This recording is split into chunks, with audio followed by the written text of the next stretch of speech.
I'm Phillip Khan-Panni of PKP Communicators. My top tip for speech writers is exactly the same tip as I give to speech makers, which is to start with your core message. And that is a single sentence that people will carry away and remember as being the essence of the whole speech. Martin Broughton, Chairman of British Airways. Bring humour into your speech. In one form or another, it can be jokes, it can be just anecdotes, it can be witticisms, but just remember that the maximum span of attention for anybody listening to the speech is 10 minutes. If you haven't done something within that 10 minutes, every 5 minutes really, to lighten the speech, to capture, regain their attention, you'll lose it. The speaker really hits the jackpot if 2 or 3 years afterwards someone says, I was at some event somewhere and this fellow was talking, I can't remember who he was or where it was, but he said something I'll never forget. And that's the challenge of the speechwriter. Can you come up with an original thought, an original idea, something striking, something new, a metaphor, an insight, a joke, something which touches people somehow so they remember it? I founded a presentation company 13 years ago called Speaker's Corner. There's an old adage in our business which is facts tell, stories sell. And there's no point to give a speech or a presentation unless it's going to be persuasive and change somebody's mind. So include a story. That's my tip. My name's Davies. I'm a professional speaker and author of The Presentation Coach. The Tell Them theory is tell them what you're going to tell them, and then tell them what you've told them. This is only an excellent technique if you're speaking to primary school children. It's akin to saying, tell them you're going to be patronising, be patronising, and then tell them what the word patronising really means. From 1998 to 2006, I was the chief speechwriter for Kofi Annan, who was then the Secretary General of the United Nations. Well, I think the most important thing is that you're not writing for yourself, you're writing for somebody else, and whatever you write, you have to be able to hear them saying it in their voice, and for that to sound authentic. I'm Hugo, Summerson, Director of Speaker Skills Training. My top tip for speechwriters is to get to know your client. Understand your client's personality, understand your client's views, understand your client's way of thinking. Listen to your speaker and try to feel what he wants to convey and then write it down. My name is Annelies Breedvelt and I'm the speechwriter for the Ministry of Defence in the Netherlands.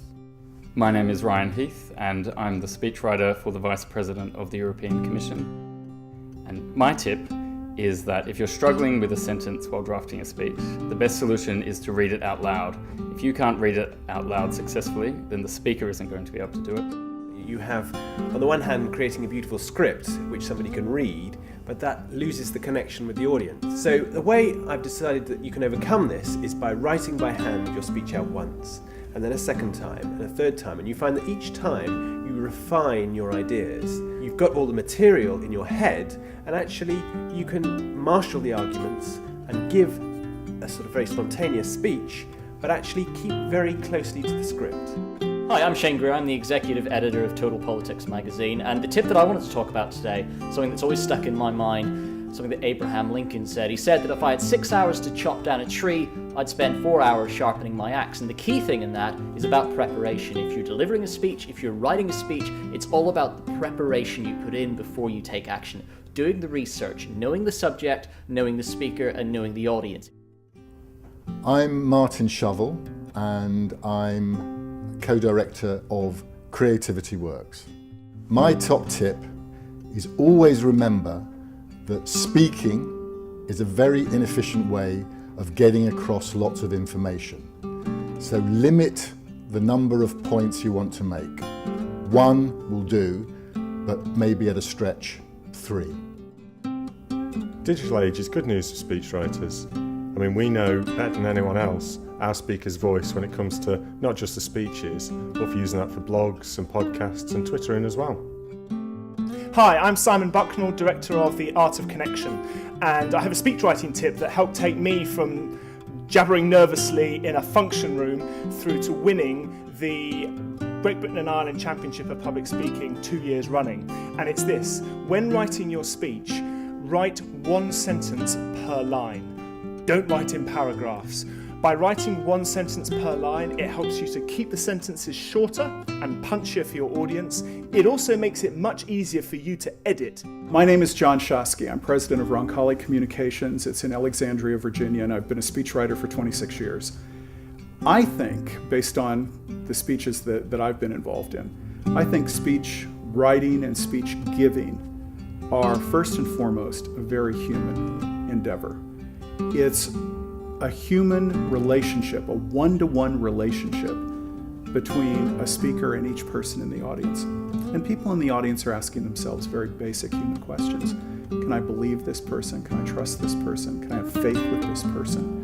And if they decide that they can, there can be a healing, bridging element that takes place where the speaker and the audience unite together as one. To me, that's the most interesting part of a speech, to watch the healing power of language. Tobias Ellwood, Member of Parliament for Bournemouth East. So by having Obama, who must be one of the best orators around at the moment for a generation, it's just a constant reminder: slow down, emphasize what you want to say, keep a very, very strong message, and end on a strong note. And on that note, that's probably the best place for me to stop. Thank you.